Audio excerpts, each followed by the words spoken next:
made the transition to regenerative. And then when I did away with all those inputs and quit paying all those people that were going to help me make a profit, that's when I actually started making decent profits. In some cases, substantial profits.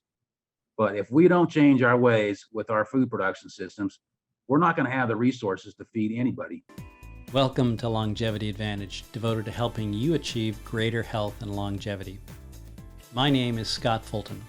I teach longevity alongside top doctors, scientists, and health experts from across the longevity spectrum. We also bring inspiring stories of incredible human courage and transformation. I'm honored that you're with us today and welcome you into our longevity community by simply subscribing. Welcome, everyone. We have a special guest with us today. He's not my brother. At least we don't think so, even though we share the same last name. This is Kevin Fulton he's a regenerative agriculture farmer in Nebraska. And as you know, we need to know where our food comes and what's behind that. And I think a lot of you have interest in that area because it's just, it's an evolving area that I think is really exciting the more we start to learn about it. So I was able to come across Kevin through a regenerative agriculture group that we were both part of. So we followed it up and we think we're probably related a few hundred years ago. We'll do some work on that to figure that out. But in the meantime, I think we've got an interesting show for you lined up. So Kevin, welcome to our Longevity Advantage community. Thanks for what you do and for taking time out of your schedule to spend some time with us today. Well, you're welcome. And thanks for having me on your program, Scott. Yeah. So Kevin, maybe you can tell us, I think your story is really unique in many ways. And I think people will be interested to learn about kind of what is the modern day farmer look like today? Where's farming going? But kind of where did you come from to get to where you are today? I think it's just a great story. So maybe you can kind of give us the background. Okay, well, I've been involved in farming for the most part all of my life. Farming goes back in my family as many generations as we can trace. My paternal grandparents were immigrant farmers that came over from Northern Ireland in 1900, settled they came to Nebraska and eventually bought a farm just south across the border in Kansas, about 150 miles south of where I'm at now. My father then came up to this area and started the farm that I'm now on in the 1950s and continued to buy some farmland through the years. He was a veterinarian, so he set up a practice in this area and then farmed on the side and eventually retired from veterinary practice and farmed and ranched full time. So I grew up working on the farm since I was about 5 or 6 years old. Got started with my cow herd when I was 10 years old with one heifer and built it up from there, and bought my first chunk of farmland when I was in high school. And so, but then I went away to college, got a bachelor's degree in animal science from Kansas State, ended up going to grad school out of Colorado State and got a master's degree in exercise physiology, which I'd had a background in competitive weightlifting and strength training. And it took me to the University of Massachusetts. And I guess that was in 1989. I was the youngest head strength coach in Division I college athletics at the time. And strangely enough, that experience actually helped me particularly more with the mindset change that came with transitioning to regenerative farming later. But anyway, I was eventually then I came back to the farm. I've been back here for I guess 27 years now. I came back and took over at least part of the family farm at that time and put on the industrial blinders and became a chemically addicted farmer like everyone around me. And I got pretty disillusioned with that after a while. I'm selling hay for $30 a ton and corn for $1.70 a bushel, and the grasshoppers were so bad you couldn't hardly stand it, and it just wasn't working. I was paying everyone else but myself. All my money was going to pay ag conglomerates, and I thought, this isn't really what I signed up for. I wanted to be an independent businessman, an independent farmer. So I knew I had to start making some changes. And fortunately, I met some people that inspired me and mentored me. And I started moving away in about the year 2000. I started moving away from conventional ag and started doing regenerative practices 20 years ago. And it's just an ongoing work in progress. I look at it as it's a journey, not a destination. We'll never stop changing. We'll never stop improving. We'll just keep adapting as we go along. And so that's kind of how I got to where I am now. Yeah, it's and I would imagine 20 years ago, I'm thinking of the age of information in terms of around regenerative farming would have been like, you really relied on one or two mentors, I would think, right, for information. Yeah, strangely enough, one of my best mentors was a University of Nebraska extension agent who had, I guess you'd say, gone rogue, and Terry Gompert, who's no longer with us, but he was a huge inspiration to me. And he promoted grass-based farming, organic, all kinds of things, and was a little bit, I guess you could say, a thorn in the side to some of the people at the university. But he was one of a kind, and so there, he and some other people really influenced me, and I started making the transition, and I really never looked back. It was the best thing I ever did. Yeah, it's well, and to have so many years behind you, to have worked through no doubt many challenges, because I'm sure not every year was like last year or the year before, because that's life on the farm anyway. But you would have been very much a pioneer 20 years ago on this. Yeah, I mean, people really looked at me strangely when I started running large numbers of finishing grass-fed beef, in large numbers on irrigated pivots and transition. I planted my prime irrigated land that everybody was raising corn and soybeans on to perennial pasture, and started running cattle and finishing cattle and selling them by the truckloads, and that nobody else around here was doing that. So there's people told me it wouldn't work. But that's what goes back to what I said. Being a strength coach all those years, you learn how to set goals. You learn how to.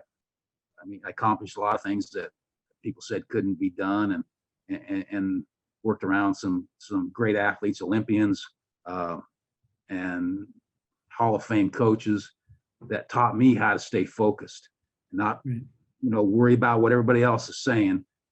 Stay focused and look at what you're trying to do, and don't pay too much attention to what a lot of people are trying to tell you, because when somebody tells you can't do something, that's more a reflection on their limitations, not yours. Right. Well, and they don't want to be proven wrong. So yeah. Right. Yeah. So it kind of exposes it. And so I think the one thing you mentioned before we spoke, so your dad, so maybe on the family farm, and your dad was a vet, is that right? Yes. Yeah. So you kind of had that whole animal side from an animal welfare piece, I think, too, right? That probably had some influence on you. Yeah. And my father was very progressive. He was doing stuff back in the 1960s and 70s that other people weren't doing. We started rotational grazing. It wasn't real intense, but we were doing rotational grazing in the 1970s. Nobody else around here was doing that. We were moving cattle every, week or two, not every day. But everybody else was just turning cattle in May and gathering them up in October, November, and but I could see a difference in the health of our pastures, even with what we were doing way back then. Yeah, very conservation minded too. We did a lot of conservation practices on the farm that other people weren't doing, and we still do that. So he was a great influencer in my life, of course, like most people's fathers, and he gave me opportunities, that I'm forever thankful for. And I hope to pass that on to the next generation, Yeah, well, and I think one of the roles which you have taken on, thankfully for the rest of us, is an educator, right, to farmers and consumers out there around that there are alternatives, and just understanding, when you go to buy, whether it's a produce or you're in the meat section, whatever, is that they're not all the same. And so we'll get into that a little bit more here as we go forward. But so maybe give me a gauge on so your farm today is how big? I have 800 acres. 800 acres, and then and you think you said you scaled back from what you the family farm you inherited was how big? Well, I owned that in partnership with my brother. We had 2,800 acres, and a few years back, he wanted to cash out and retire, and so we did that. And I kept 800 acres and downsized. I mean, I'm nearing retirement age myself, and I wanted to maybe not work quite as hard. And it's interesting because what I found is when I downscaled, I mean, I actually make more profit on 800 acres than I ever did when we had the 2,800 acres, and a lot less, management stress and a lot less workload. And, I can do a better job of managing it. And when you move to regenerative agriculture, I mean, it does sometimes, take more labor, but that's actually an advantage, because, I'd rather pay people than ag conglomerates, because that money stays in the community, trickles down.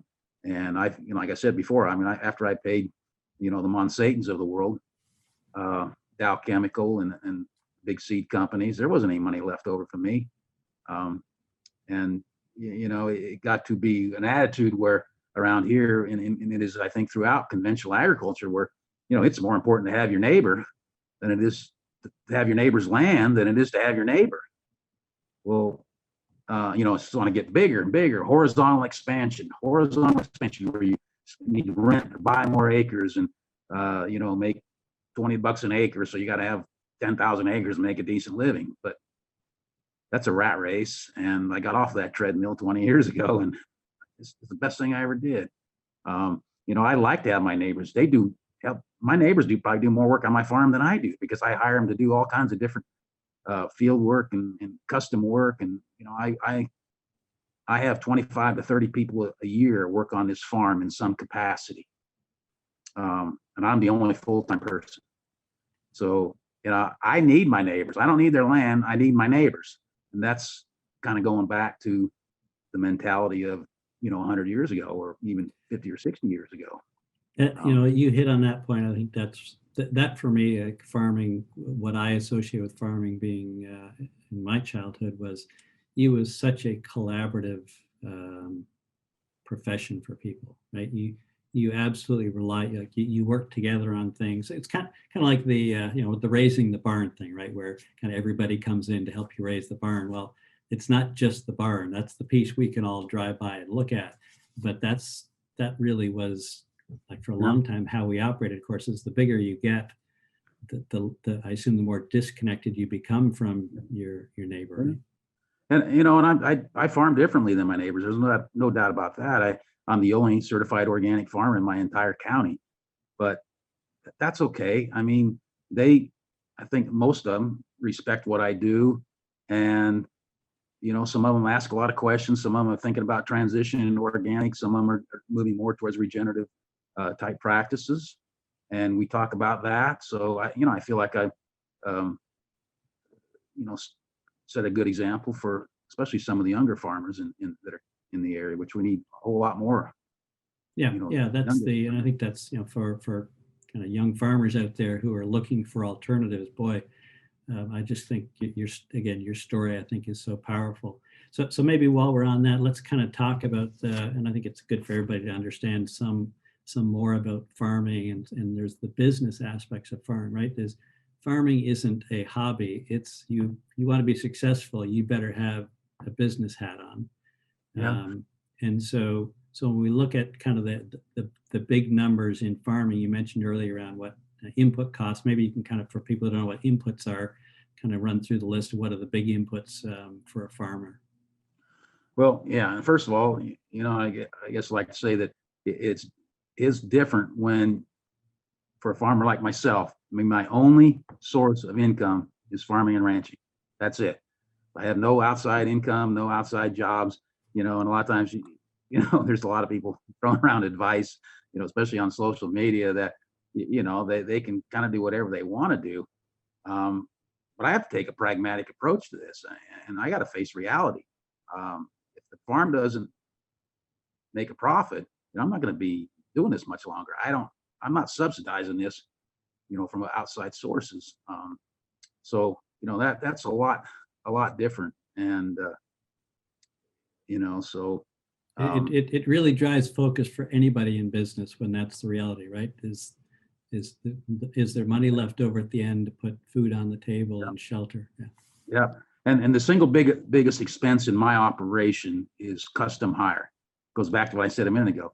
Mhm. It's the second would be probably property taxes, because Nebraska is like one of the highest states in the country when it comes to property taxes. And the Interesting. next thing, yeah. So, and then it goes on down to seed and, some fuel and different things like that. But the highest, and I don't mind that, I pay other people to do custom planting and custom harvesting and trucking and bagging my grain crops and putting up my hay, because I don't want to own the millions of dollars of equipment that it would take for me to do all that. And I can't justify that on the number of acres that I'm doing. And I can actually it's actually cheaper for me to hire people to do that custom work than it is for me to own that equipment. You figure in all the expenses, which includes depreciation, which is a huge thing, and repairs and all the things that go into owning lots and lots of iron. Now I do have a fair amount of equipment, but it's way less than what most people would have, farming even a farm of 800 acres. Yeah. So relative to, say, if I look at conventional farming, in terms of the input costs so we could look at, maybe compare the chemical costs that I assume you don't have, and then the seed cost of the seeds you buy versus GMO seeds, in terms of any differences on those. Well, actually, the organic seeds that I buy is actually cheaper than a lot of the conventional seed that has what they call stacked traits of GMO traits. It may be higher than some of the non-GMO seeds, but we buy some non-GMO seeds. It's not certified organic. That's allowable if you can't find that variety in certified organic form. Mm-hmm. So, the seed costs really there is not a lot of difference. I mean, there is quite a difference in organic versus GMO, but yeah, I don't have any chemical or fertilizer costs. We have purchased some compost, things like that, which is, I guess basically fertilizer. But we don't do that on all our ground every year like I did when I was conventional farming. It was, you just did the same thing over and over. That was what you might call more sustainable. You kept doing the same thing, but you never really got past the starting point. You never improved. And that's the difference between sustainable and regenerative. Now what we're doing, we've seen, our organic matter go from 1.5% on crop fields to over 6% on some of them. That's regenerative. I mean, that's improvements. And there's a lot of other improvements we've seen too, but so I think that's an important point to make. Yeah. And so maybe just kind of circle back. So from a chemical cost, do you have a gauge of what a conventional farmer is likely to spend in terms of percentage on chemicals on their operation? Yeah, several $100s an acre, based on what some of my neighbors have told me, because I'd come right out and ask them what it would cost for, chemicals and fertilizer, $200 to $300 an acre, depending on what they're putting on and what crop they're raising. So that's, when you start adding up to, well, you can do the math. If you have 1,000 acres or a couple thousand acres, like a lot of these guys out here do, it's quite a added expense that I don't have. Yeah. And in terms of scale, I know the numbers I hear now, this would include seed in there, but 30% of your total operation on input costs is kind of the number I hear thrown around out there. I don't know, a little bit different way of looking at it, but does that sound about right? Yeah, I would say so. And the thing is, it all boils down to profit per acre. It costs me less to produce an acre of corn or soybeans, organic corn or soybeans, but my selling price is usually 2 to 3 times, two, 2.5, sometimes even 3 times as high. And, I may not break any yield records. I have comparable yield records. Sometimes I have crops that out yield my conventional neighbors. Sometimes it's not as much, but my gross income is much greater and my expenses are less. And that's, in a nutshell, what I try to tell farmers that I mentor and I consult with, is that if you can decrease your input costs and at the same time increase the amount of gross income per acre, I mean, it's pretty hard not to make a profit when you do that. And, our goals on profit for cash grain crops is stay in that $500 to $1,000 net profit per acre. Now, we've been above $1,000 an acre on some fields, but other than that, we've stayed in that range of $500 to $1,000 an acre. So, you do the math. You don't need to farm half the county to make a very comfortable living. You can do it on a couple of hundred acres of crop ground, if you know what you're doing. So that's a whole lot more fun. I mean, I'm telling you, if I had to go out and farm 40 pivots like some of my people around here are doing, I wouldn't be doing this, because I have no desire to do that. Yeah, well, it's like the more you're trying to manage, the more headaches, right? Yeah. The more land, and the bigger the house, all those things are all going to bring more headaches that just have to be managed, right? Yeah.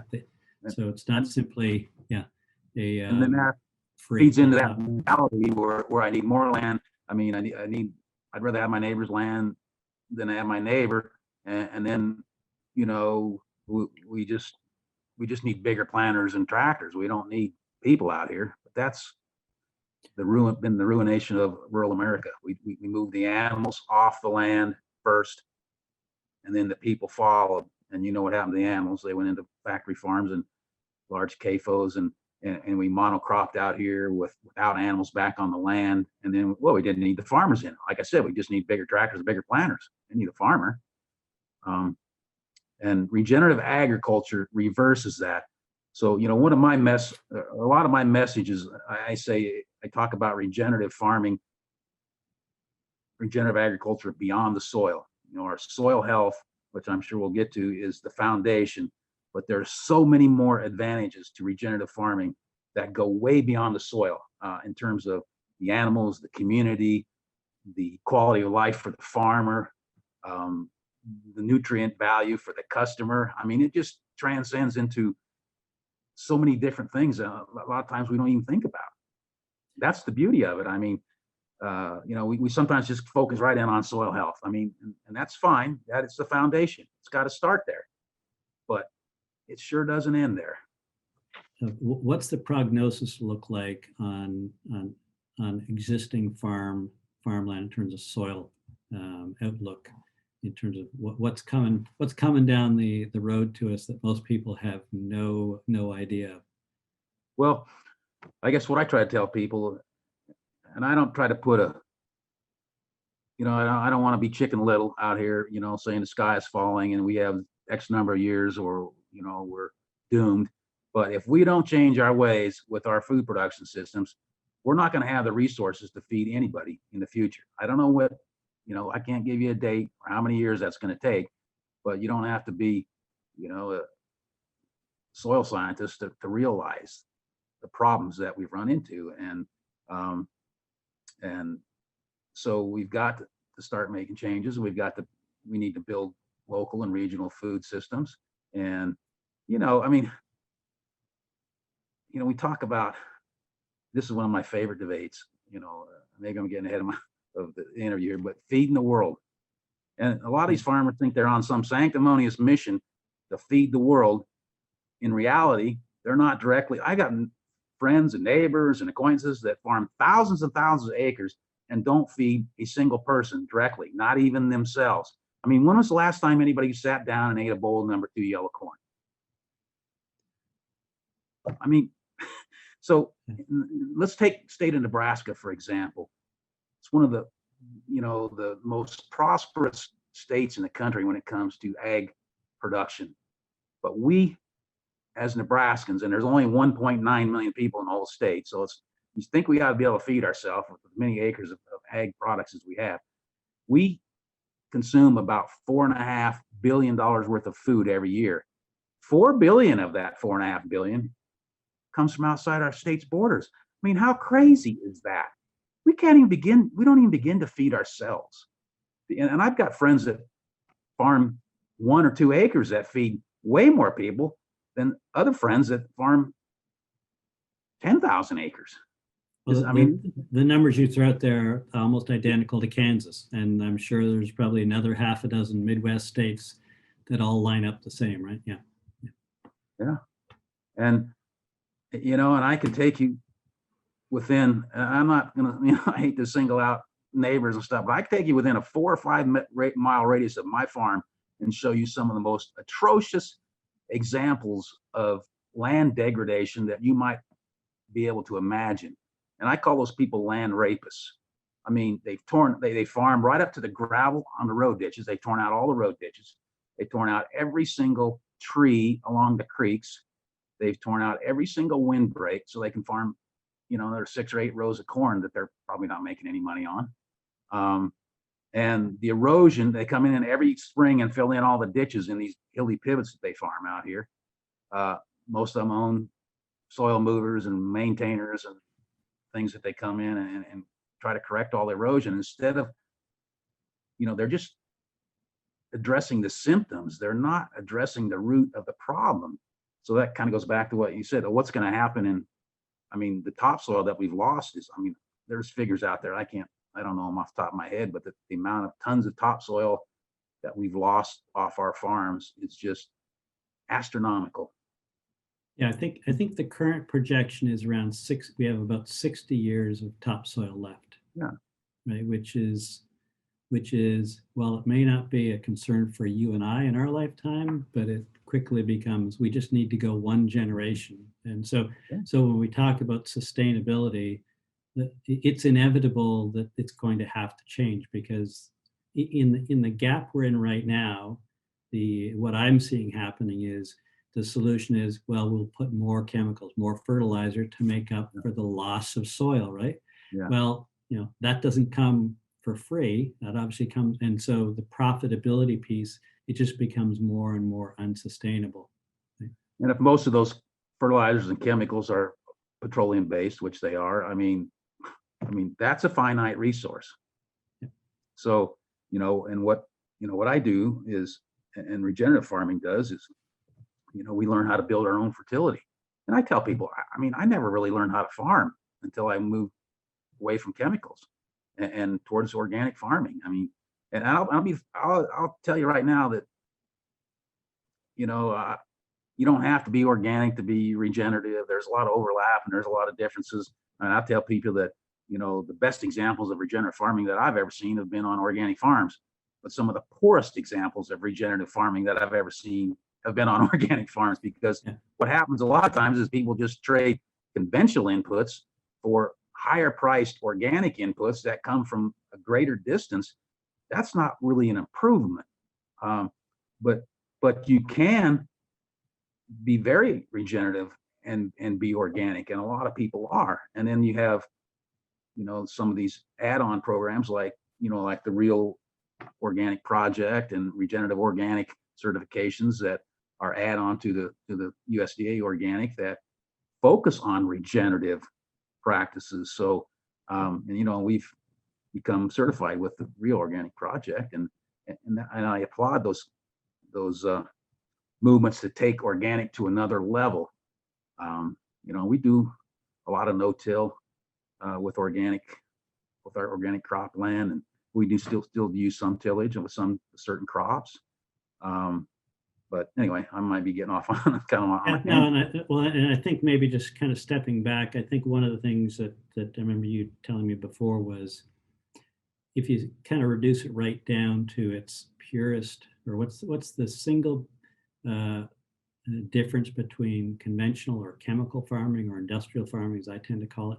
I don't think of it as conventional. It wasn't conventional until the 1980s. But I think we can go back to 7,000 BC was when we started kind of organized farming when we first got the plow. But in any event, regenerative is simply about how you described to me, I think, is the difference. We're either work with nature or we're going to try to work against nature, right? Which is so we know kind of which side of the line industry historically falls, and on the farm, that's really the same thing, right? Yeah, biomimicry. And another point I like to make is that, I use a lot of the same concepts that my grandfather would use, integrating livestock, crop rotations, even cover crops, because those concepts worked, 120 years ago when my grandfather was farming, and they still work today. But we can apply a lot of, modern technology to those concepts, and have far better results. And I'm also proud to say that I'm making a living and supporting my family on the same number of acres that my grandfather was farming 100 years ago. Yeah, so it's really, we're kind of taking the science that we've learned, probably in the last 20 years, and really starting to put it back in, and it's finding this balance of, well, there's a reason why we did that for so long, and just the combine didn't get invented in 1980, right? It's we can't. It's like a lot of things. The pendulum swings, and it's pretty clear now that we swung too far in terms of chemical dependency. And so it's got to swing back, and it doesn't mean chemicals are all going to go away tomorrow or in 10 years even, but it's pretty clear from soil sustainability to be able to produce crops, to be able to have livestock. Like, it's not a choice, right? This isn't a nice to have. Like, we're going to be forced into whether you're going to be a leader or you're going to be dragged in last. It's unavoidable. And I think that brings up another point, is that I think a lot of times before you start making changes and seeing what you need to do, it's about asking the right questions, knowing what questions to ask, and those questions are constantly changing. But it's also about admitting that you're part of the problem before you can be part of the solution. I mean, and I did that 20 years ago. I thought, I'm part of the problem. I mean, exactly the opposite things that I've been promoting in this conversation. I mean, I was the opposite. Like I said, I was a chemically addicted farmer. I mean, and so I think, that's important, and I also think the point should be made that when you look at practices and talk about terms anyway, like regenerative or sustainable or humane or organic, I mean, those are all relative terms. It's not like there's a threshold and you're regenerative now and you weren't before, last year, now you are. I mean, it's a graduating scale, and it's relative. Those are relative terms, and some people, the idea is to keep moving more in the direction that you want to go.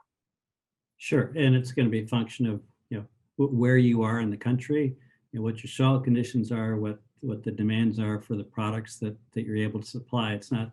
And that's part of the challenge, I think, where you kind of need some consultants and people around you to lean on, because at the end of the day, every farmer has to come up with the solution that works for them, right? There's no, we're all going to fit inside this nice box and do these 5 things and you're good. Yeah. And I've came up with a strategy that I've used in some short courses I've been a part of, and through the university in different places, called risk management, RISC. And the R stands for reduction in inputs, and the I is intensification. And as an organic farmer, I farm a lot more intensely, with cover crops, double cropping, high stock density grazing, and those kind of things. The S stands for stacking of enterprises. So adding enterprises and utilizing your farm resources in more of a vertical expansion type of way, as opposed to horizontal expansion. I mean, why go out and rent more acres if I can take polywires and divide my pasture into 4ths or 8ths or 16ths and increase my stocking rates by 25, 50, maybe even 100%, I mean, that's like buying a whole nother ranch, and those fencing materials cost me a few $1,000s as opposed to hundreds of thousands of dollars to buy another quarter section or half section, or $1 million to buy another section of pasture. So, and then the C, risk management with the C is connecting with people in the community, consumers especially, when it comes to selling products and direct marketing and those kind of things. So, reduction, intensification, stacking, and connecting. And those, I think, are, important things that you have to focus on that I never did when I was a conventional farmer. I mean, it's conventional farming is primarily a cookbook recipe. You go out, and organic farming is completely different. You have all these situations that come up that you've got to deal with, that you can't just call up the local co-op, say, you need to come out here and spray for this, or we need to do this, or we need to do that. No, you're limited on what, maybe some of the tools that you can use. That's not necessarily a bad thing, but it takes more, it's a lot more management intensive for sure. It's funny that when and I'd not heard the risk before. That's really interesting. And the last one is connecting. And I'll tell you, around longevity, that's the piece as well that most people are totally oblivious to. They have no idea what it means. I won't get into it here today, but there's just this common theme that's becoming more and more aware. So maybe you could be also connecting with your neighbors, building relationships like I've done. Like, hey, I need you guys to come over and harvest my crops. And I mean, the same neighbor been harvesting my crops for quite a few years now, and another neighbor's been planting them, and another guy does this, and another neighbor does that. So I mean, those kind of connections are important, because I don't do a lot of direct marketing. I mean, but I do raise food grade organic corn and soybeans. So I mean, that does go into human food. So, but it's important for me to connect with consumers so they understand what I do and why I do it. Sure. Yeah. And I've given presentations all over the country to consumer groups and farm groups as well, and advocacy groups of all types, and university faculties and different things. So that kind of connection, I feel that's important. At least for me, it's important to get my message beyond the borders of my farm. I'm not just out here in an isolated, and it's been a lot of fun for me too doing that, because I've spoke at, for example, the LA Fitness Expo, promoting the health benefits of grass-fed beef to the fitness industry. That's, I met a lot of celebrities and stuff doing that. I mean, it's been fun. I mean, it gets me off the farm. You get tired of baling hay, and going out and checking cattle and rolling up polywires. I mean, you got to have a little fun, right? Yeah, absolutely. Well, and it sounds like you have ways to have fun that you wouldn't otherwise, right? But, so that's a bonus for sure. So maybe kind of let's just kind of get a sense of what's your farm look like. And so you mentioned 800 acres, and kind of how's that divided up, and how do you kind of manage that, and how do you do the vertical development relative to kind of way most of your neighbors or all of them do? That's a great question. But I have a very diverse farm with a lot of diversity and resources. I have about 320 acres that we use for grain crops. I mean, what you might call tillable crop land. Not all of it's tilled every year, and pretty much all of that is irrigated. I also have some irrigated pastures, perennial pasture, and I have so it's about 400 plus acres of perennial pasture land, and like I said, 320, more like 350 acres of cropland. But there's a lot of borders. I mean, we have borders around all fields with pollinator habitat, and that's required for organic anyway. To have the buffer strips is what I'm trying to say. So, but I have native grassland. I mean, virgin prairie that's never been tilled. I've got old sod dugout sites out there from the pioneers, and we have booming grounds for prairie chickens and sharp-tailed grouse and lots of wildlife. I have a live creek, Clear Creek runs through my farm. It's a live stream, been there forever, which brings up another point. I take responsibility and I feel accountable for what I do on my farm because, Clear Creek runs into Muddy Creek, which runs into the South Loop River, which runs into the Loop River, which runs into the Platte, the Missouri, the Mississippi, and the Gulf of Mexico. So something I do on my farm might have an impact on something thousands of miles away. And I take that responsibility, very seriously. I don't want to be part of the problem. And I have for example, I have 10 acres. I have an old timber claim. If any of you are familiar with the Timber Claim Act. No, what's that? 1870. Well, when the Homestead Act came along, it allowed a homesteader to get 160 acres free and clear if he farmed it. I think it was for 5 years. And that was primarily in the Midwest, I believe. I don't know if it was in all states, but that was signed, I think, by President Lincoln back in the 1860s. And then later they came out with the Timber Claim Act in the 1870s, that if you planted 40 acres of trees, you could get another 160 acres, but it didn't take long before they cut that down to 10 acres. So I've got an old timber claim with trees that are 140 years old that were planted, so somebody could get another 160 acres if they stayed on it for 5 years. And that was a tough life, living in a sod dugout out here in Nebraska. I mean, there was not major, but a prominent wagon trail that goes through my farm, and still see the ruts visible today. It shows up it was one of the main roads out here in the 1880s. It shows up on an 1880 plat map that I have. So this gives you an idea of the diversity we have, when it comes to, wildlife and land use, and some of my land is really, really hilly.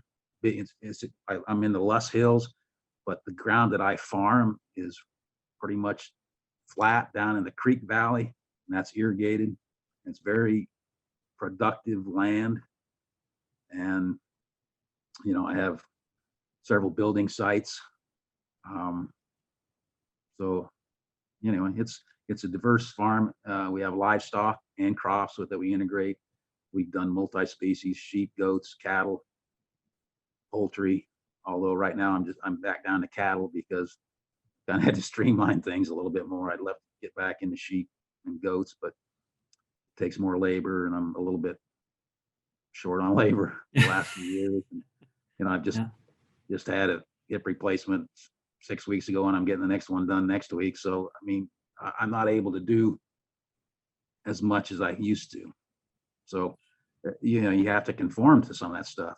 This is not all about, we don't always get to do maybe what's the best thing. And another point I think it's important to make is how important ag policy is. At one time I had every acre on this place, 2,800 acres, in fact, that was all planted. It was all grazed. It wasn't raising any crops. And then 2015, they did away with country of origin labeling. So, and I was grass finishing large numbers of cattle. Well, I was selling semi-loads of grass-fed cattle for about double the price of commodity fat cattle at that time. When they did away with country of origin labeling, then they started bringing a lot of that in from South America, and now they label that as a product of the U.S. because they can bring it in and finish processing it here in this country and legally put that label on. And it's, destroyed the premiums in grass-fed production, unless you're selling directly to the consumer, perhaps. Then it maybe doesn't make that much difference. But if you're trying to sell truckloads of grass-finished cattle, the price is about equal to what commodity cattle are now. So, there's no premium in it. So I didn't like doing this, but we tore up some of that perennial grass, 300 acres, 320 acres, that would be exact, and started raising organic corn and soybeans. And that's been much more profitable. I'd rather have in grass, but it's all, like I said earlier, when it's your only source of income, it's about making a living out here, because you're not going to stay regenerative if they sell you out. Somebody, the lands get sold to the highest bidder, and you know what's going to happen then. So you have to be pragmatic about it. So let me just kind of circle back and make sure that if I heard you right. So if I'm in the grocery store and I'm looking at all the different, say, beef products, um, it could say grass-fed and it'd say USA, but it actually was from somewhere else, right? You could say, you could buy a package of hamburger that says product of the USA, and it could be ground beef from 4 or 5 different countries mixed together. That's Yeah. so there's a new one. And I can tell you that, which you would probably know as well, the whole issue around labeling that the industry is trying to drive it to is it's scary. It just gets, for the consumer, harder and harder again to trust where the food comes from. And so that to me pulls to, which one of the things I always say is, wherever you live, your first choice should be local farmers, because that's the only way you know where it came from and have some insight into how it was produced. And Yes. you've opened me up to yet another reason for why it's so important. So even though we read it on the label, it's as though it touched the runway, and it spent some time, and they packaged it, in terms of, I assume they do the butchering and packaging, and that and whatever period is required to qualify as finishing is really all it was. Yeah, and that's why for me anyway, it's important for me to be involved in a lot of advocacy work. I work with different organizations where we promote independent family farming, and we try to promote policies that will actually help farmers stay on the land, because it seems like we're always up against enough challenges the way it is, without some of our policyholders making it even harder for us. And we need more, and to have more local foods, especially on the meat end of things. We need more local meat processors, and that's a huge problem, as you probably know. Right.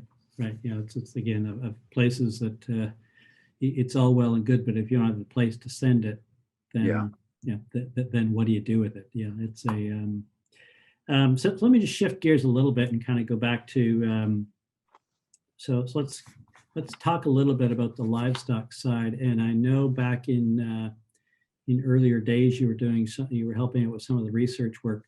So one of the things you pointed me to was, and I'll just kind of flip this up here, just I'll maybe give a better version of it, but it's just one of the articles by Dr.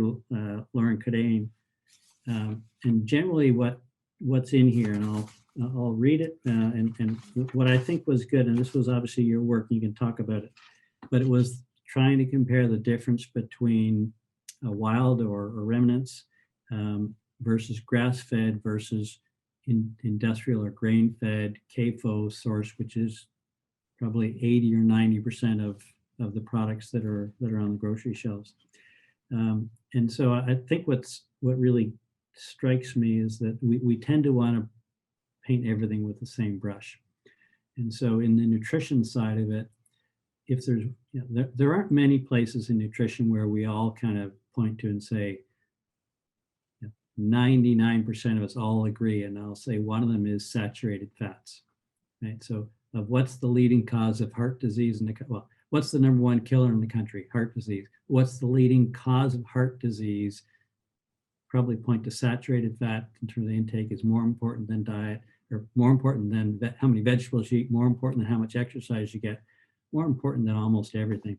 And so as I read in here, grain-fed beef contains 2 to 3 times more saturated fat and 3 to times more polyunsaturated fat than does game meat. And then the report goes on as your work is comparing, how does your grass-fed compare with game meat? So let's kind of with that in mind to say, how reflective is grass-fed versus kind of what we would call nature, where nature is animals that are eating on what we would think as natural pasture for a minute, and not on chemically treated, versus what's the industrial animal farms operations. Maybe you can kind of give us a gauge on what your work was around that. Well, I'll start by saying that this kind of goes back to what we talked about a minute ago with that risk management. That last part was the connections.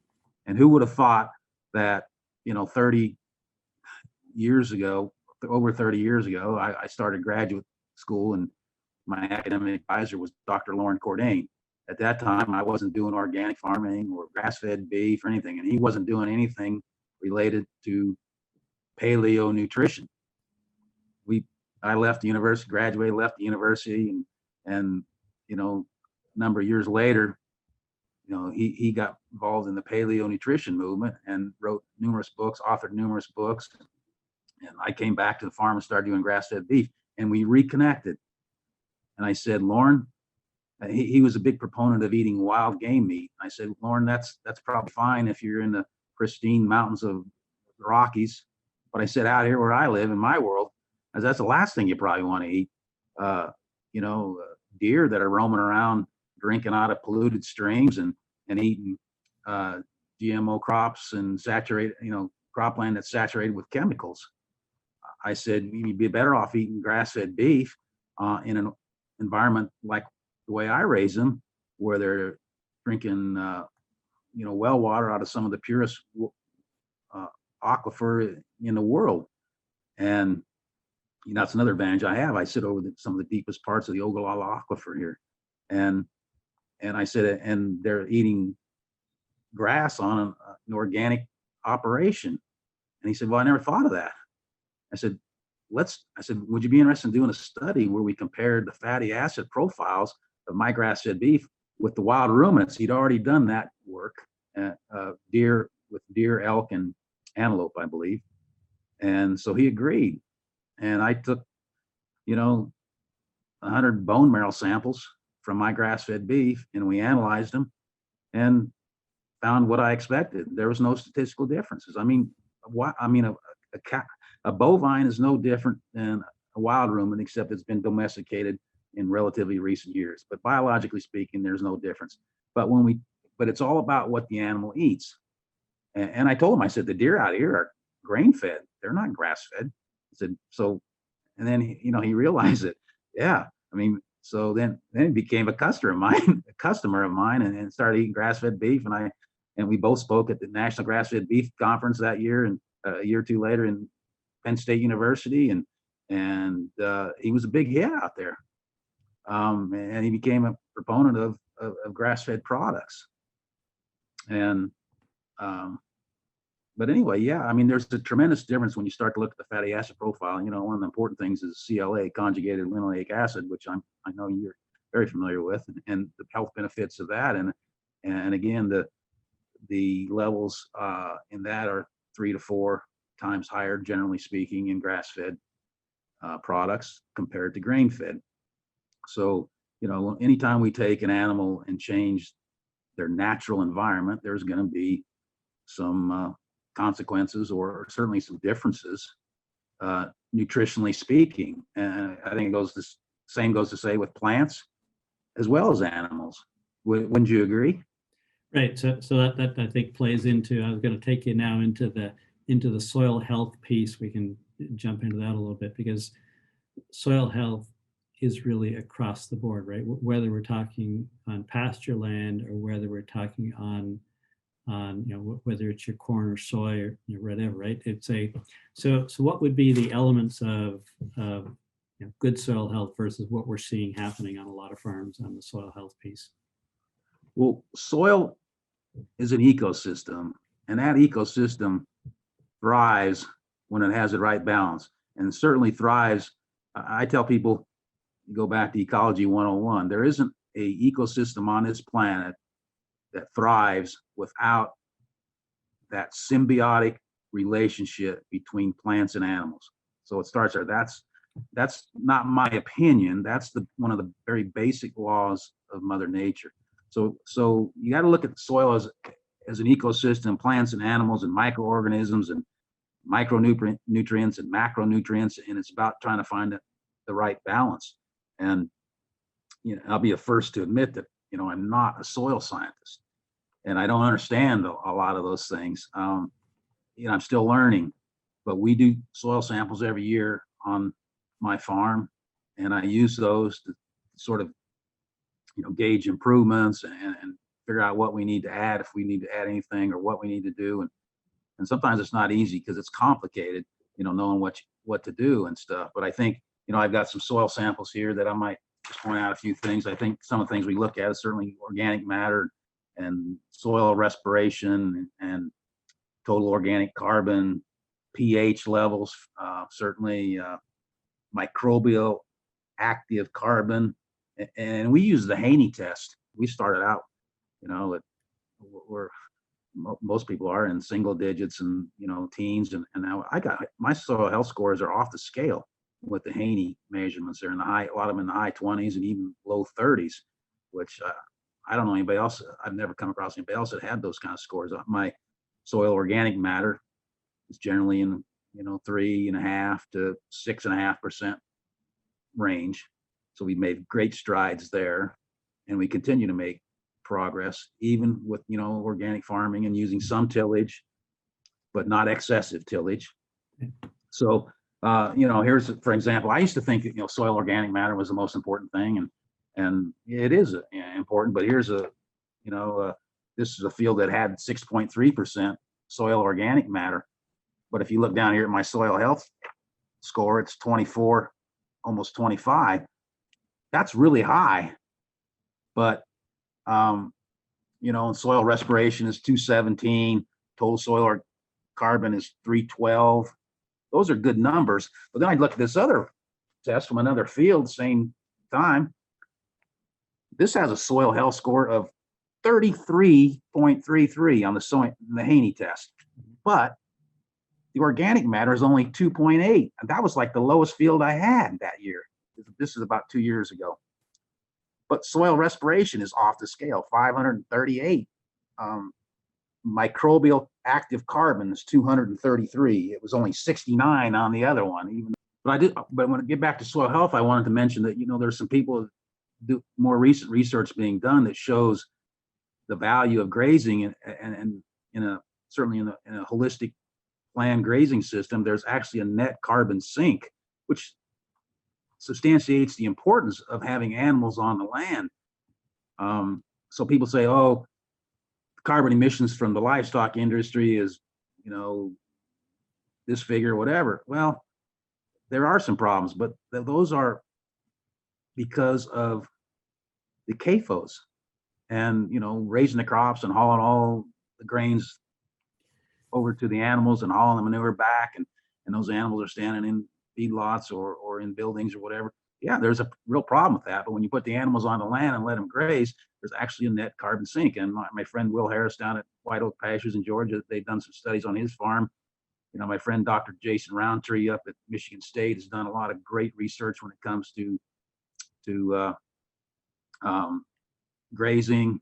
Dr. Alan Williams, who's been to my farm several times, he's doing work in that area as well. So, it's not about the animal, it's about the production system. And that's a reflection on us. It goes back to, are you going to be part of the problem? Or are you going to be part of the solution? Right. In one case, in the industrial one, what you're comparing there, so mentioned around in terms of the quality of the product that as a consumer we're eating, but also from a process standpoint. In one, you're hauling grain in to feed them, which isn't natural for them to eat anyway. You're having to put way more antibiotics. I'm sure you use some antibiotics for your livestock, but in terms of compared to what you have, as soon as you put the concentration in it obligates you to throw a lot more antibiotics into it. But the other piece too is the manure handling. So if you have a manure pond, you got methane coming off of that pond as it's continuing to essentially, in essence, boil, which is a totally different system than what your system is. So you can't compare and say, well, the cattle, one head of cattle here doesn't matter where it is. No, it makes a huge difference in a number of material ways, right? Yeah, and I always said that I could produce as much beef on an acre of irrigated pasture as I could if I had that same ground in a corn soybean rotation and use that grain to feed those cattle in a CAFO.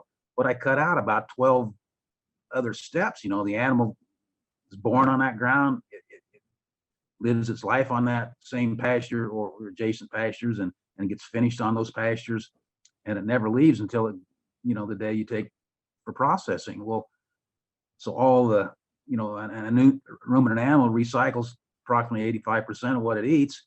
So, I mean, you created, a regenerative system, and we're cutting out about 10 different steps that all require a great amount of petroleum and energy. I mean, it's kind of a no-brainer. I mean, people say, "Oh, we don't have enough ground to produce enough beef if we go grass-fed." But that's not true. You just need to do the numbers. Dr. Alan Williams has done those numbers, and he's laid it out very clearly.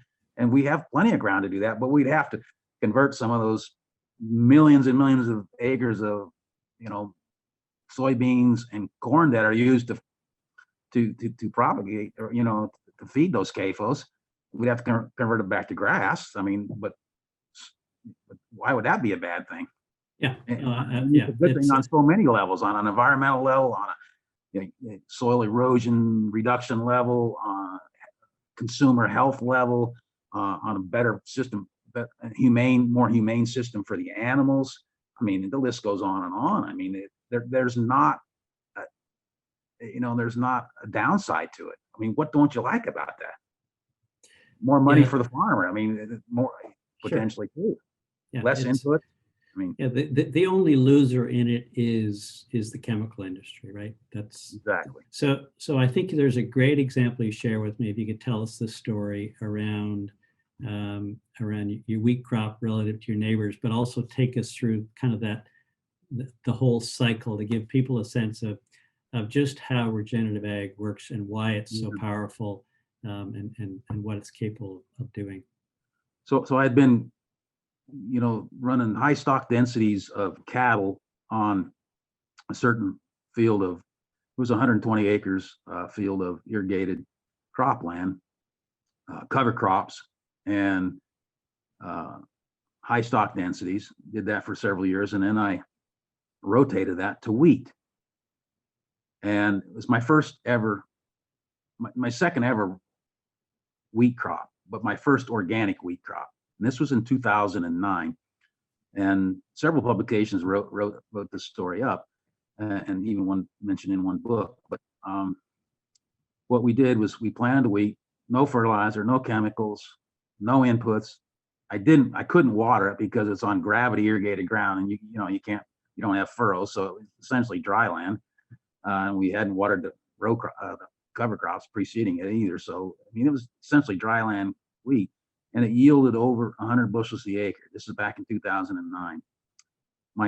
It was certified organic. My two neighbors across the fence had wheat that same year, and I talked to them, and their wheat average on similar ground was 45 to 55 bushels per acre.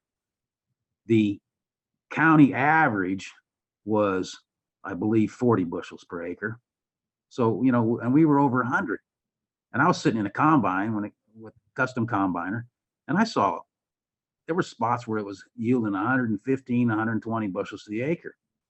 And I had no inputs other than seed. And so we harvested that.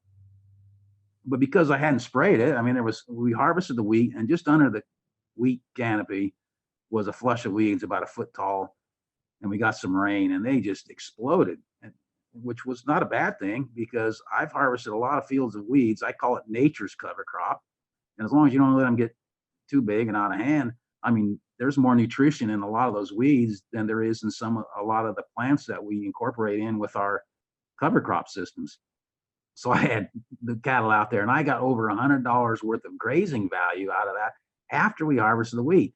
But when the cattle were coming across and we were mob grazing that, I was on a four-wheeler spreading out turnip seeds, and they were stomping it in, and we were moving them every day.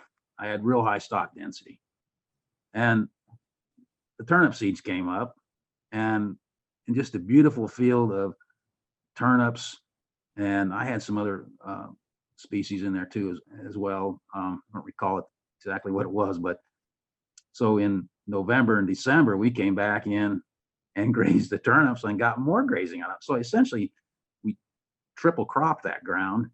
And like I said, to begin with, I had over double the wheat yield. And the neighbors harvested their wheat and nothing came up after they harvested it. I mean, there weren't even any weeds because the ground was sterile. And then they came in the next summer, so they didn't have any production from July until the next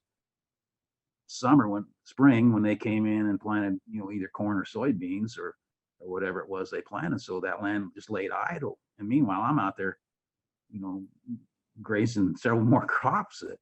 That's what goes back to what I said earlier about the risk management.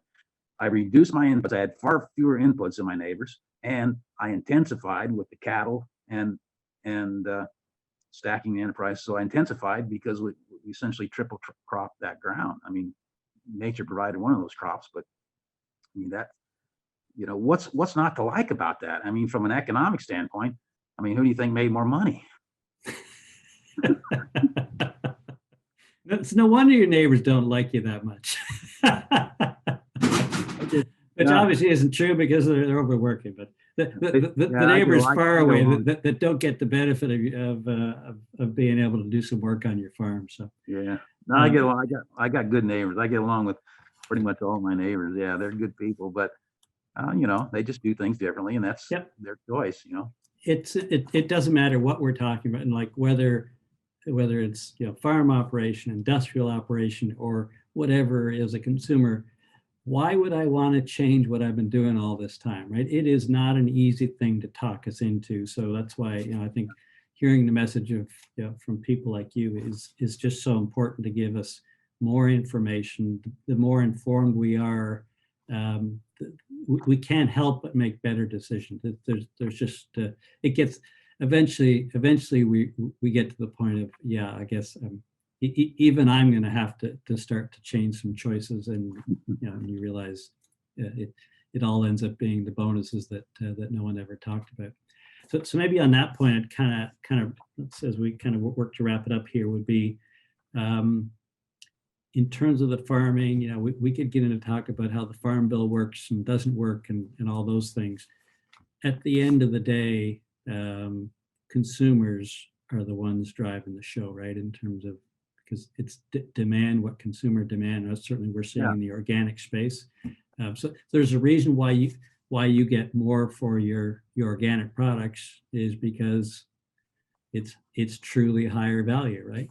Yeah, that's true. And it is about the consumer. It's not about me. I mean, last year, my entire soybean crop went into the tofu market.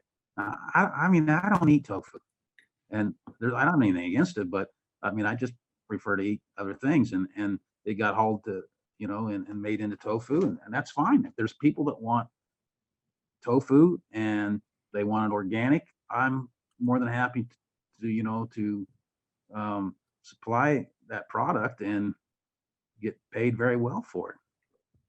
Yeah, and that would be one of many exploding market in terms of organic tofu. I'm sure is probably growing at about 15% per year right now.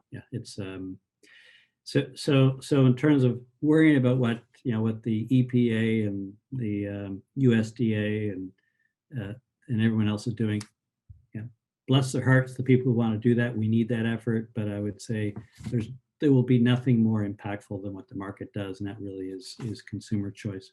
And I've mentored a lot of farmers. I do a little bit of consulting on the side. I'm a full-time farmer, so but I do help people transition towards regenerative and organic farming, and because there are some real challenges. I mean,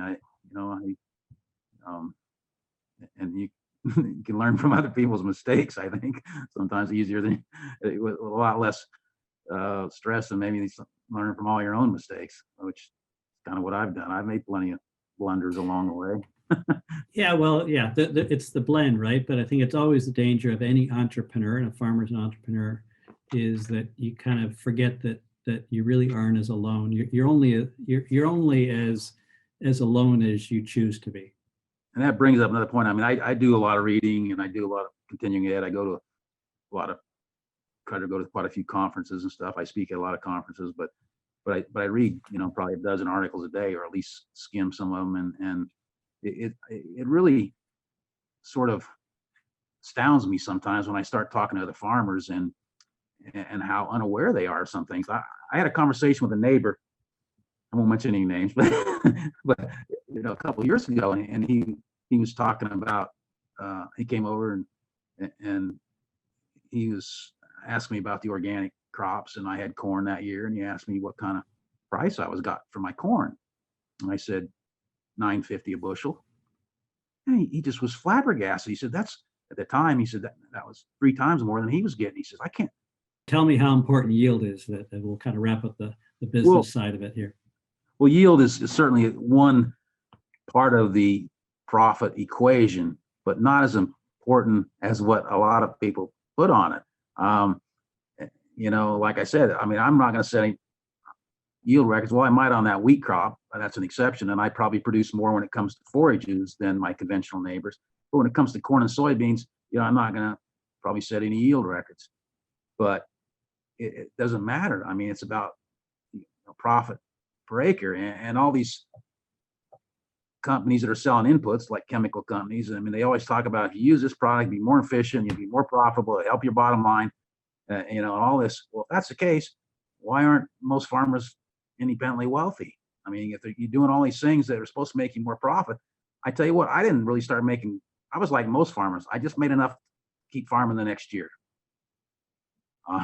until I made the transition to regenerative, and then when I did away with all those inputs and quit paying all those people that were going to help me make a profit, that's when I actually started making decent profits, and in some cases, substantial profits. So, I mean, it's kind of ironic, isn't it?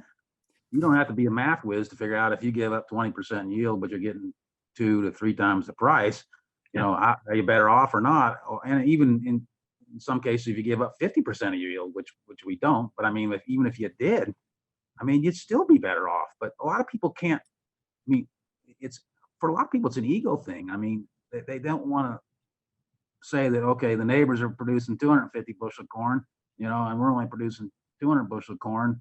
It makes us look bad. But if I'm getting $9 for it and they're getting 3, I mean, I'll take my 200 bushel corn any day. And I've got friends that have yielded a good, a friend of mine that's been doing this for years and years, longer than most organic farmers, and he's had yields as high as 280 to 300 bushel, and sold it for $13-15 a bushel. I mean, do the numbers on that, and he has no inputs because he doesn't even bring in compost or any soil amendments. He won't even do that.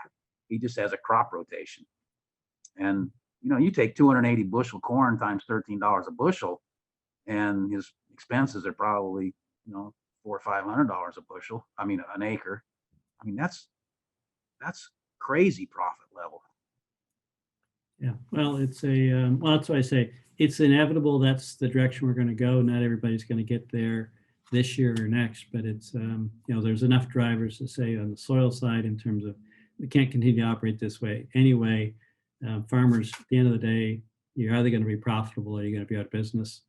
And it's fairly clear that and even the corporate farms are clearly showing indications that they're realizing they're going to have to go that way too. So Kevin, thank you. I love talking farming. It's such a part of life, right? That whether you're on the farm or not, it's so much more important to all of the quality of our lives and the quality of our health, much more than we probably tend to give it credit to. So I think you've just provided us with a tremendous amount of information to reflect on, and probably with a lot of folks have now raised up a bunch more questions, which is good, right? And there's places to go now that I say my goal is not to educate. My goal is actually just to help people ask better questions. And so if I've given you enough information to go ask 3 more questions, that probably is the most important thing on your journey to kind of continue to learn and develop in areas that are opportunistic for you like this. So I think that's the key, continuing to ask questions and knowing what questions to ask, and never stop asking questions. And, this is, that's. Yeah. Really and the sooner you learn to ask the right question, the more benefit you're going to get from it. So thank you so much, Kevin. This is has been wonderful, wonderful for you to take us through your farm operation, give us the benefit of your vast experience, and whether you're a consumer, whether you're a farmer. I think there's a lot of takeaways here, and thanks for your mission and choosing to the courage so many years ago to head down this path and realize that it was obviously probably one of the most important choices you made, certainly in your farm career. Well, thanks for the opportunity. I certainly enjoyed our conversation. Yeah. Okay, Kevin. All right. Take care. Thank you. All right. Bye.